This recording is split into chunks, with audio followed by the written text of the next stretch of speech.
ನಮಸ್ಕಾರ ಸ್ನೇಹಿತರೆ, ನಿಮಗೆಲ್ಲರಿಗೂ ಗೋಲೆ ಇನ್ಸೈಡ್ ಹಿಟ್ ಯೂಟ್ಯೂಬ್ ಚಾನಲ್ಗೆ ಸ್ವಾಗತ ಸುಸ್ವಾಗತ. ಸ್ನೇಹಿತರೆ, ನಿಮ್ಮ ಕಣ್ಣ ಮುಂದೆ ಒಂದು ದೊಡ್ಡ ದೈತ್ಯ ಬಂಡೆ ಇದೆ. ಈ ಬಂಡೆ ತುಂಬ ನಯಸ್ಸಾಗಿದೆ. ಈ ಬಂಡೆಯ ಆಕಾರ ಮೊಟ್ಟೆ ಆಕಾರದಲ್ಲಿ ಇದೆ. ನೀವು ನೋಡುತ್ತಾ ಇರುವ ಈ ಬಂಡೆ ನೆಲಮಟ್ಟದಿಂದ 15 ಅಡಿ ಎತ್ತರ ಇದೆ. ಮುಟ್ಟೋದಕ್ಕೆ ಆಗ್ತಾ ಇರಲಿಲ್ಲ, ನೋಡಬಹುದು ಅಷ್ಟೇ. ಇದೇನಪ್ಪ ಇದು, ಈ ಬಂಡೆ ಬಗ್ಗೆ ಹೇಳ್ತಾ ಇದ್ದಾನೆ, ಈ ಬಂಡೆಯಲ್ಲಿ ಅಂಥದ್ದು ಏನಿದೆ ವಿಶೇಷತೆ ಅಂತ ನೀವು ಯೋಚನೆ ಮಾಡ್ತಾ ಇರ್ಬೋದು. ನೋಡೋದಕ್ಕೆ ಸಾಧಾರಣ ಬಂಡೆ, ಆದರೆ ಈ ಬಂಡೆಯಲ್ಲಿ ಅಡಗಿರುವ ನಿಗೂಢತೆ ನೀವು ಇಂದಿಗೂ ಭೇದಿಸೋಕೆ ಯಾರಿಂದಲೂ ಸಾಧ್ಯವಾಗ್ತಾ ಇಲ್ಲ. ಜಗತ್ತು ಮುಂದೆ ಸಾಗುತ್ತಾ ಇದೆ, ಟೆಕ್ನಾಲಜಿಯ ಅಭಿವೃದ್ಧಿ ಗಗನಕ್ಕೆ ಹೋಗಿ ತಲುಪಿದೆ. ಆದರೂ ಕೂಡ ಈ ಬಂಡೆ ರಹಸ್ಯ ಮಾತ್ರ ಹಾಗೇ ಇದೆ. ಮೊಟ್ಟೆ ಆಕಾರದಲ್ಲಿರುವ ಈ ಬಂಡೆ ಒಳಗಡೆ ಒಂದು ಸೀಕ್ರೆಟ್ ಚೇಂಬರ್ ಇದೆ ಅಂತ ಹೇಳಿದರೆ ನಂಬ್ತೀರಾ? ಎಸ್, ನಂಬಲೇಬೇಕು. ಈ ವಿಚಾರ ಕೇಳೋದಕ್ಕೆ ಹುಚ್ಚುತನದ ಸಿದ್ಧಾಂತವಾಗಿದೆ ಅಂತ ಅನಿಸ್ಬೋದು, ಆದರೆ ಹಲವು ವರ್ಷಗಳ ಹಿಂದೆ ಈ ಜಾಗದಲ್ಲಿ ಸಂಭವಿಸಿದ ಭೂಕಂಪದಿಂದ ಕಲ್ಲಿನ ಬಾಗಿಲು ಬಿರುಕು ಬಿಟ್ಟು ಕೆಳಗೆ ಬೀಳುತ್ತೆ. ಈ ಒಂದು ಜಾಗ ಬೆಂಗಳೂರಿನಿಂದ ಕೇವಲ 400 ಕಿಲೋಮೀಟರ್ ದೂರ ಇದೆ. ಇದು ತುಂಬಾ ಪ್ರಸಿದ್ಧ ಜಾಗ ಕೂಡ ಹೌದು. ಈ ವಿಡಿಯೋ ನೋಡುತ್ತಿರುವ ಸಾಕಷ್ಟು ವೀಕ್ಷಕರು ಕೂಡ ಈ ಜಾಗಕ್ಕೆ ಹೋಗಿ ಬಂದಿರ್ತಾರೆ. ಅಷ್ಟೇ ಅಲ್ಲ, ಈ ಬಂಡೆ ಮತ್ತು ಬಂಡೆ ಒಳಗಡೆ ಇರುವ ಒಂದು ಸೀಕ್ರೆಟ್ ಚೇಂಬರ್ ಅನ್ನು ಕೂಡ ನೋಡಿರ್ತೀರಾ. ಆದರೆ ಇದ್ರ ಬಗ್ಗೆ ಮಾಹಿತಿ ಯಾರು ಕೂಡ ಅಷ್ಟೇ ಸರಿಯಾಗಿ ಕೊಟ್ಟಿಲ್ಲ. ಆದರೆ ಈ ವಿಡಿಯೋದಲ್ಲಿ ಈ ಬಂಡೆ ಒಳಗಡೆ ಇರುವ ಸೀಕ್ರೆಟ್ ಚೇಂಬರಿನ ಮಾಹಿತಿ ಈ ವಿಡಿಯೋದಲ್ಲಿ ಸಂಪೂರ್ಣವಾಗಿ ಸಿಗುತ್ತೆ. ಯಾವಾಗ ಬಂಡೆ ಕಲ್ಲಿನ ಬಾಗಿಲು ಬೀಳುತ್ತೋ ಅಲ್ಲಿನ ಸ್ಥಳೀಯ ಜನಗಳಿಗೆ ಗೊತ್ತಾಗುತ್ತೆ, ಓಹೋ ಇದ್ರಲ್ಲಿ ಸೀಕ್ರೆಟ್ ಚೇಂಬರ್ ಇತ್ತು, ಬಾಗಿಲು ಇರೋದು ಗೊತ್ತೇ ಆಗಿಲ್ಲಲ್ವಾ ಅಂತ. ಬಂಡೆ ಕಲ್ಲಿಗೂ ಬಾಗಿಲಿಗೂ ಒಂದೇ ಒಂದು ಸೂಜಿಯಷ್ಟು ಗ್ಯಾಪ್ ಕೂಡ ಇರಲಿಲ್ಲ, ಅಷ್ಟು ಚೆನ್ನಾಗಿ ಕುಂದಿರಿಸಿರ್ತಾರೆ. ಪುರಾತತ್ವ ಇಲಾಖೆ ಈಗ ಬಂಡೆಗೆ ಕಬ್ಬಿಣದ ಏಣಿ ಹಾಕಿದ್ದು ಸಾರ್ವಜನಿಕರು ಏಣಿಯನ್ನು ಹತ್ಕೊಂಡು ಹೋಗಿ ಚೇಂಬರ್ ಒಳಗೆ ಏನಿದೆ ಅಂತ ನೋಡಬಹುದು. 100 ವರ್ಷಗಳ ಹಿಂದೆ ಮರದ ಏಣಿ ಹಾಕಿದ್ರು, ಆದ್ರೆ ಈಗ ಮರದ ಏಣಿಯನ್ನು ತೆಗೆದು ಕಬ್ಬಿಣದ ಏಣಿ ಅಳವಡಿಸಿದ್ದಾರೆ. ಈ ಒಂದು ರಹಸ್ಯ ಬಂಡೆ ಕಲ್ಲಿನ ಕೊಠಡಿ ಇರೋದು ಎಲ್ಲಪ್ಪ ಅಂತಂದ್ರೆ ತಮಿಳುನಾಡು ರಾಜ್ಯದ ತಿರುಮಯಂ ನಗರದ ಹೆದ್ದಾರಿಯಲ್ಲಿ ಬರುವ ತಿರುಮಯಂ ಕೋಟೆಯಲ್ಲಿ. ಈ ತಿರುಮಯಂ ಕೋಟೆ 40 ಎಕರೆಯಷ್ಟು ದೊಡ್ಡದಾಗಿದೆ ಮತ್ತು ಈ ಕೋಟೆ ವಿಶ್ವ ಪ್ರಸಿದ್ಧ ಕೂಡ ಹೌದು. ತಮಿಳುನಾಡಿಗೆ ಪ್ರವಾಸಕ್ಕೆ ಹೋದವರು ಅಥವಾ ತಮಿಳುನಾಡಿಗೆ ಹೋದವರು ಈ ಕೋಟೆಯನ್ನು ನೋಡಿಕೊಂಡೇ ವಾಪಸ್ ಬರ್ತಾರೆ, ಹಾಗೆ ಬರೋದಿಲ್ಲ. ಯಾಕಪ್ಪ ಅಂತಂದ್ರೆ ಈ ಕೋಟೆ ನೋಡೋದಕ್ಕೆ ತುಂಬಾ ಸುಂದರವಾಗಿದೆ ಮತ್ತು ಸ್ವಲ್ಪ ಹಾಳಾಗಿದೆ ಅಷ್ಟೇ. ಈ ಕೋಟೆಯಲ್ಲಿ ಅಡಗಿರುವ ದೈವ ನಿಗೂಢತೆ ಬೇರೆ ಯಾವ ಕೋಟೆಯಲ್ಲೂ ಕಂಡು ಬರಲು ಸಾಧ್ಯವೇ ಇಲ್ಲ. ಈ ಬಂಡೆ ಕಲ್ಲಿನ ಸೀಕ್ರೆಟ್ ಚೇಂಬರ್ ಕೊಠಡಿ ಇರೋದು ಇದೇ ಕೋಟೆ ಒಳಗಡೆ. ಸ್ನೇಹಿತರೆ, ಈ ಕೋಟೆ ಮತ್ತು ಬಂಡೆ ಕಲ್ಲಿನ ಕೊಠಡಿ ನೋಡೋದಕ್ಕೆ ಪ್ರತಿದಿನ ಸಾವಿರಾರು ಜನ ಪ್ರವಾಸಿಗರು ಈ ಸ್ಥಳಕ್ಕೆ ಬರ್ತಾರೆ. ಈ ಕೋಟೆಯ ಸಂಪೂರ್ಣ ಒಂದು ಮಾಹಿತಿ ಮತ್ತು ಈ ಕೋಟೆಯ ಒಂದು ವೆಬ್ಸೈಟ್ ಲಿಂಕ್ ಡಿಸ್ಕ್ರಿಪ್ಷನ್ ಬಾಕ್ಸ್ ನಲ್ಲಿ ಹಾಕಿರ್ತೇನೆ, ಒಂದು ಸಲ ಚೆಕ್ ಮಾಡಿ. ಈ ಬಂಡೆ ಕಲ್ಲಿನ ಒಳಗಡೆ ಇರುವ ನಿಗೂಢ ಕೋಣೆಯಲ್ಲಿ ಏನಿರ್ಬೋದು ಅಂತ ಯೋಚನೆ ಮಾಡ್ತಾ ಇದ್ದೀರಾ? ಇಡೀ ಪ್ರಪಂಚವನ್ನೇ ಕಾಯುತ್ತಾ ಇರುವ ಮತ್ತು ಇಡೀ ಪ್ರಪಂಚವೇ ಆರಾಧನೆ ಮಾಡುವ ದೇವರು ಶಿವ ಪರಮಾತ್ಮ ಶಿವಲಿಂಗಂ ಈ ಕೋಣೆ ಒಳಗಡೆ ಇದೆ. ಈ ಶಿವಲಿಂಗಂ ಬಂಡೆ ಒಳಗಡೆ ಕೆತ್ತನೆ ಮಾಡಿದ್ದಲ್ಲ, ಹೊರಗಡೆಯಿಂದ ಕೆತ್ತನೆ ಮಾಡಿ ಬಂಡೆ ಕಲ್ಲಿನ ಒಳಗಡೆ ತಂದು ಪ್ರತಿಷ್ಠಾಪನೆ ಮಾಡಿದ್ದಾರೆ. ಆರ್ಕಿಯಾಲಜಿ ಡಿಪಾರ್ಟ್ಮೆಂಟ್ ತಂಡದ ಅಧ್ಯಯನದ ಪ್ರಕಾರ ಈ ಶಿವಲಿಂಗಂ ತುಂಬಾ ಭಾರವಾಗಿದೆ ಮತ್ತು ಆಗಿನ ಸಮಯದಲ್ಲಿ ಈ ಒಂದು ಶಿವಲಿಂಗಂ ಅನ್ನು ಹೊರಗಡೆ ಕೆತ್ತನೆ ಮಾಡಿ ಒಳಗಡೆ ತಂದು ಪ್ರತಿಷ್ಠಾಪನೆ ಮಾಡೋದು ಅತಿ ದೊಡ್ಡ ಸಾಹಸ ಅಂತ ಹೇಳಿದ್ದಾರೆ. ಆಗಿನ ಸಮಯದಲ್ಲಿ ಈ ಒಂದು ಸೀಕ್ರೆಟ್ ಚೇಂಬರ್ ಒಳಗಡೆ ಬೇರೆ ಏನೋ ಇತ್ತು. ಯಾಕಪ್ಪ ಅಂತಂದ್ರೆ ಶಿವಲಿಂಗವನ್ನು ಬಚ್ಚಿಡುವ ಅರ್ಥನೇ ಇಲ್ಲ.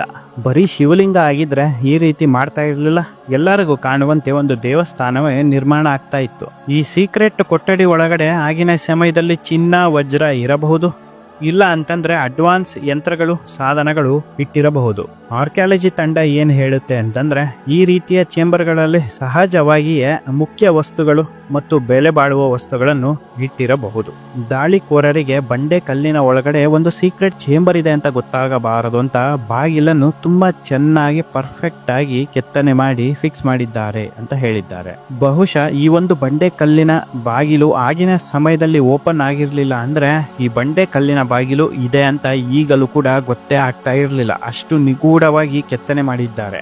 ಅಷ್ಟೇ ಅಲ್ಲ ಸ್ನೇಹಿತರೆ, ಇದೇ ರೀತಿಯ ಸೀಕ್ರೆಟ್ ಚೇಂಬರ್ಗಳು ಈ ಕೋಟೆಯಲ್ಲಿ ಇರುವ ಬಂಡೆ ಕಲ್ಲಿನಲ್ಲಿ ಇದ್ದರೂ ಇರಬಹುದು, ಇರುವ ಸಾಧ್ಯತೆ ತುಂಬಾ ಹೆಚ್ಚಿದೆ. ಆದರೂ ಕಂಡು ಹಿಡಿಯಲು ಅಸಾಧ್ಯದ ಸಂಗತಿ ಅಂತ ಹೇಳಿದ್ದಾರೆ. ಈ ರೀತಿಯ ಬಂಡೆ ಕಲ್ಲಿನ ಬಾಗಿಲು ಕಂಡು ಹಿಡಿಯೋದಕ್ಕೆ ಸಾಧ್ಯನೇ ಇಲ್ಲ, ತಾನಾಗೆ ಹೊರಬರಬೇಕು, ಅಲ್ಲಿ ತನಕ ಕಾಯಬೇಕು. ಇದೇ ರೀತಿಯ ಬಂಡೆ ಕಲ್ಲಿನ ಚೇಂಬರ್ ಮತ್ತು ಬಾಗಿಲು ಈಜಿಪ್ಟ್ ದೇಶದ ಬಂಡೆ ಕಲ್ಲಿನಲ್ಲೂ ಕೂಡ ಕಂಡು ಬಂದಿದೆ. ಅಲ್ಲಿರುವ ಈಜಿಪ್ಟಿನ ಸೀಕ್ರೆಟ್ ಚೇಂಬರ್ಗೂ ಇಲ್ಲಿರುವ ಸೀಕ್ರೆಟ್ ಚೇಂಬರ್ಗೂ ಏನಾದರೂ ಕನೆಕ್ಟಿವಿಟಿ ಇದೆನಾ? ಇದ್ದರೂ ಇರಬಹುದು. ಈ ಕೋಟೆಯ ಮುಖ್ಯ ದ್ವಾರದಲ್ಲಿ ಒಂದು ಮುಖ್ಯ ಶಿವಲಿಂಗ ಇದೆ. ಎಲ್ಲಾ ದೇವಸ್ಥಾನದಲ್ಲೂ ಮುಖ್ಯ ಶಿವಲಿಂಗ ಇದ್ದ ಹಾಗೆ ಈ ಕೋಟೆಯಲ್ಲೂ ಕೂಡ ಒಂದು ಮುಖ್ಯ ಶಿವಲಿಂಗ ಇದೆ. ಪ್ರತಿದಿನ ಇದಕ್ಕೆ ಪೂಜೆ ಪುನಸ್ಕಾರಗಳು ನೆರವೇರುತ್ತೆ. ಆದರೆ ಒಂದು ನಿಗೂಢವಾಗಿರುವ ಸಂಗತಿ ಏನಪ್ಪಾ ಅಂತಂದ್ರೆ, ಈ ಮುಖ್ಯ ದ್ವಾರದಲ್ಲಿ ನೆಲೆಸಿರುವ ಶಿವಲಿಂಗದ ಎದುರುಗಡೆ 5 ಅಡಿ ಎತ್ತರದ ಶಿವಲಿಂಗ ಇದೆ. ಶಿವಲಿಂಗದಿಂದ ಶಿವ ಪರಮಾತ್ಮ ಹೊರಗಡೆ ಬರ್ತಾ ಇರುವ ರೀತಿ ಕಂಡು ಬರುತ್ತೆ. ಈ ರೀತಿಯ ಒಂದು ಶಿವಲಿಂಗವನ್ನು ಲಿಂಗೋದ್ಭವ ಅಂತ ಕರೀತಾರೆ. ಎಲ್ಲಾ ಶಿವ ದೇವಸ್ಥಾನಗಳಲ್ಲಿ ಶಿವಲಿಂಗ ಕಾಣೋದು ಸರ್ವೇ ಸಾಮಾನ್ಯ. ಆದರೆ ಲಿಂಗೋದ್ಭವ ಶಿವಲಿಂಗ ಕಾಣೋದು ತುಂಬಾ ರೇರ್. ವಿಶೇಷದಲ್ಲಿ ವಿಶೇಷವಾದ ದೇವಸ್ಥಾನ ಮತ್ತು ದೈವ ಶಕ್ತಿ ಇರುವ ಪುರಾತನವಾದ ಸ್ಥಳಗಳಲ್ಲಿ ಈ ಲಿಂಗೋದ್ಭವ ಶಿವಲಿಂಗ ಕಂಡುಬರುತ್ತೆ. ಈ ಲಿಂಗೋದ್ಭವ ಶಿವಲಿಂಗಮ್ಮಲ್ಲಿ ಸಾಕಷ್ಟು ವಿಶೇಷತೆಗಳು ಇದೆ. ಹಂಸ ರೂಪದಲ್ಲಿ ಬ್ರಹ್ಮದೇವರ ಆಗಮನ ಆಗ್ತಾ ಇರೋದು ಕಾಣುತ್ತೆ. ಶಿವಲಿಂಗದ ಮೇಲ್ಭಾಗದಲ್ಲಿ ಕೇದಿಗೆ ಹೂವಿನ ಅರ್ಪಣೆ ಆಗ್ತಾ ಇರೋದು ಕಾಣುತ್ತೆ. ಶಿವಲಿಂಗದ ಮಧ್ಯಭಾಗದಿಂದ ಶಿವ ಪರಮಾತ್ಮ ಹೊರಗಡೆ ಬರ್ತಾ ಇರೋ ಹಾಗೆ ಕಾಣುತ್ತೆ. ಶಿವ ಪರಮಾತ್ಮನ ಆಗಮನಕ್ಕಾಗಿ ಬ್ರಹ್ಮದೇವರು ಮತ್ತು ವಿಷ್ಣು ದೇವರು ಕಾಯುತ್ತಾ ಇರೋದು ಕೂಡ ನೋಡಬಹುದು. ಮತ್ತು ಶಿವಲಿಂಗದ ಕೆಳಭಾಗದಲ್ಲಿ ವಿಷ್ಣು ದೇವರ ಮತ್ತೊಂದು ಅವತಾರ ವರಹ ಕೂಡ ಇದೆ. ಈ ಒಂದು ವಿಶೇಷವಾದ ಲಿಂಗೋದ್ಭವ ಎಲ್ಲಾ ದೇವಸ್ಥಾನಗಳಲ್ಲಿ ನೋಡೋದಕ್ಕೆ ಸಿಗಲ್ಲ. ಈ ರೀತಿಯ ಒಂದು ವಿಶೇಷ ಸ್ಥಳಗಳಲ್ಲಿ ಮಾತ್ರ ಈ ವಿಶೇಷವಾದ ಶಿವಲಿಂಗಮ್ಮನ್ನು ನೋಡಬಹುದು. ಈ ಲಿಂಗೋದ್ಭವ ಶಿವಲಿಂಗಂ ಎಲ್ಲಿ ಕಾಣುತ್ತೋ ಅಲ್ಲಿ ಸಾವಿರಾರು ವರ್ಷಗಳ ಹಿಂದೆ ಶಿವ ಪರಮಾತ್ಮ ಬಂದು ಹೋಗಿದ್ದಾರೆ ಮತ್ತು ಈ ಜಾಗದಲ್ಲಿ ದೈವ ಶಕ್ತಿ ಇಂದಿಗೂ ಇದೆ ಅಂತ ಅರ್ಥ. ಈ ಕೋಟೆ ಇರುವ ಜಾಗದಲ್ಲಿ ನೆಲೆಸಿರುವ ಸ್ಥಳೀಯರನ್ನು ಕೇಳಿದ್ರೆ ಏನ್ ಹೇಳ್ತಾರೆ ಗೊತ್ತಾ? ಈ ಜನಗಳ ಉತ್ತರ ತುಂಬಾ ಆಶ್ಚರ್ಯಪಡಿಸುತ್ತೆ. ಈ ಕೋಟೆಯಲ್ಲಿ ಇರುವ ಬಂಡೆಯ ಕೋಣೆ ಒಳಗಡೆಯಿಂದ ಮೊದಲ ಬಾರಿ ಶಿವ ಪರಮಾತ್ಮ ಪ್ರತ್ಯಕ್ಷ ಆಗಿದ್ದು ಮತ್ತು ಶಿವಲಿಂಗ ನೆಲೆಸಿರುವ ಬೆಟ್ಟದಲ್ಲೇ ಭೂಮಿಯ ಸೆಂಟರ್ ಪಾಯಿಂಟ್ ಇದೆ ಅಂತ ಹೇಳ್ತಾರೆ. ಈ ತರ ನಿಮಗೆ ಯಾರು ಹೇಳಿದ್ದು ಅಂತ ಕೇಳಿದ್ರೆ ಪೂರ್ವಜರು ಹೇಳಿದ್ರಂತೆ. ಪೂರ್ವಜರಿಗೆ ಇಲ್ಲಿ ನೆಲೆಸಿದ್ದ ರಾಜರು ಈ ಮಾತನ್ನು ಹೇಳಿದ್ರಂತೆ. ಈ ಒಂದು ವಿಚಾರ ಜನರೇಷನ್ ಇಂದ ಜನರೇಷನ್ಗೆ ಪಾಸ್ ಆಗಿ ಇಲ್ಲಿ ಪ್ರತಿಯೊಬ್ಬರು ಇದನ್ನೇ ಹೇಳ್ತಾರೆ. ಸ್ನೇಹಿತರೆ, ಇಲ್ಲಿ ಒಂದು ಮುಖ್ಯವಾದ ವಿಚಾರವನ್ನು ಗಮನಿಸಬೇಕು. ಅದು ಏನಪ್ಪಾ ಅಂತಂದ್ರೆ, ಈ ಕೋಟೆ ಮೇಲೆ ಅಧ್ಯಯನ ಮಾಡಿರುವ ಸಾಕಷ್ಟು ರಿಸರ್ಚರ್ಸ್ಗಳು ಇರಬಹುದು, ವಿಜ್ಞಾನಿಗಳು ಇರಬಹುದು ಮತ್ತು ಎಕ್ಸ್ಪ್ಲೋರರ್ಗಳು ಇರಬಹುದು. ಈ ಕೋಟೆಯಲ್ಲಿ ನೆಲೆಸಿರುವ ನಿಗೂಢ ಶಿವಲಿಂಗದಿಂದ ಭೂಮಿಯ ಸೆಂಟರ್ ಆಫ್ ಪಾಯಿಂಟ್ ಶುರುವಾಗುತ್ತೆ ಎಂಬುವ ವಾದವನ್ನು ತಳ್ಳಿ ಹಾಕಿಲ್ಲ, ಆದರೆ ಒಪ್ಪೋದಕ್ಕೂ ತಯಾರಿಲ್ಲ. ಸೆಂಟರ್ ಪಾಯಿಂಟ್ ಇದ್ದರೂ ಇರಬಹುದು ಅಂತಾರೆ. ಬಂಡೆ ಒಳಗಡೆ ಶಿವಲಿಂಗ ಇದೆ. ಶಿವಲಿಂಗದ ಸುತ್ತ ಆಗಿನ ಸಮಯದ ನ್ಯಾಚುರಲ್ ಸಿಮೆಂಟ್ ಹಾಕಿ ಫಿಕ್ಸ್ ಮಾಡಲಾಗಿದೆ. ಯಾರು ಕೂಡ ಶಿವಲಿಂಗವನ್ನು ಮೇಲಕ್ಕೆ ಎತ್ತಬಾರದು ಅಂತ. ಮತ್ತೊಂದಿಷ್ಟು ಸ್ಥಳೀಯ ಜನ ಹೇಳ್ತಾರೆ, ಈ ಶಿವಲಿಂಗ ಇರುವ ಜಾಗದ ಕೆಳಭಾಗದಲ್ಲಿ ಟೊಳ್ಳಿದೆ. ಹಾಗಾಗಿ ಶಿವಲಿಂಗದ ಕೆಳಭಾಗದಲ್ಲಿ ಗುಹೆ ಅಥವಾ ಸುರಂಗ ಮಾರ್ಗ ಇರುವ ಸಾಧ್ಯತೆ ಇದೆ. 1687ರಲ್ಲಿ ಈ ಕೋಟೆಯನ್ನು ಆಳುತ್ತಾ ಇದ್ದದ್ದು ರಘುನಾಥ ರಾಯ್ ಎಂಬುವ ರಾಜ. ರಘುನಾಥ ರಾಯ್ ರಾಜ ಮತ್ತು ಸಹಚರರು ಈ ಕೋಟೆಯಿಂದ ನೇರವಾಗಿ ಗುಹೆ ಅಥವಾ ಸುರಂಗದ ಮುಖಾಂತರ ಕಾಶಿಗೆ ಹೋಗ್ತಾ ಇದ್ರಂತೆ. ಬಹುಶಃ ಈ ಬಂಡೆ ಕಲ್ಲಿನ ಒಳಗಡೆಯಿಂದ ನಡೆದುಕೊಂಡು ಹೋಗ್ತಾ ಇದ್ರು ಅಂತ ಹೇಳ್ತಾರೆ. ನಂತರದ ದಿನಗಳಲ್ಲಿ ಈ ಗುಹೆ ಬಗ್ಗೆ ಯಾರಿಗೂ ಹೊರಗಡೆ ಪ್ರಪಂಚಕ್ಕೆ ಗೊತ್ತಾಗಬಾರದು ಅಂತ ಮುಚ್ಚಿದ್ದಾರೆ ಅಂತ ಇಲ್ಲಿನ ಸ್ಥಳೀಯರು ಮಾತನಾಡಿಕೊಳ್ತಾರೆ. ಸ್ನೇಹಿತರೆ, ಒಟ್ಟಿನಲ್ಲಿ ಇದು ಬೇರೆ ಕೋಟೆಗಳಿಗೆ ಹೋಲಿಸಿದರೆ ಇದು ಖಂಡಿತವಾಗಿಯೂ ಸಾಧಾರಣ ಕೋಟೆ ಅಲ್ಲವೇ ಅಲ್ಲ. ಈ ಕೋಟೆಯ ಇತಿಹಾಸ, ನಿಗೂಢತೆ ಮತ್ತು ವಿಸ್ಮಯ ಇನ್ನು ಹೆಚ್ಚು ಪ್ರವಾಸಿಗರನ್ನು ಸೆಳೆಯುತ್ತಾ ಇದೆ. ಸ್ನೇಹಿತರೆ, ಈಗ ಸಮ್ಮರ್ ಹಾಲಿಡೇಸ್ ಶುರುವಾಗಿದೆ. ಈ ಬೇಸಿಗೆ ರಜದಲ್ಲಿ ಈ ಕೋಟೆಗೆ ಹೋಗಿ ಬನ್ನಿ.